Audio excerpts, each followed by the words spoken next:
We've talked about this before, but it's really very, very different each time.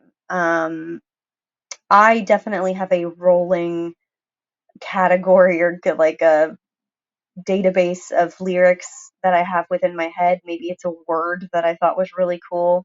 Maybe it's just something that I've really been needing to kind of express and get out. So I have, a bunch of notes in my phone.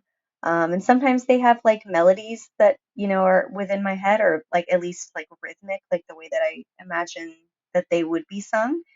And then Brad might come to me with something, and I'll look through my phone and see which ones kind of fit with the music thematically.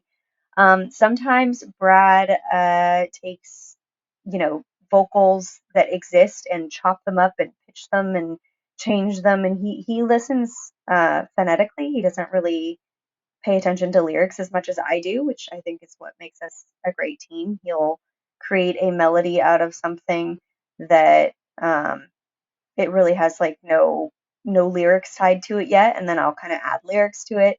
But sometimes, it just really depends. It's always different.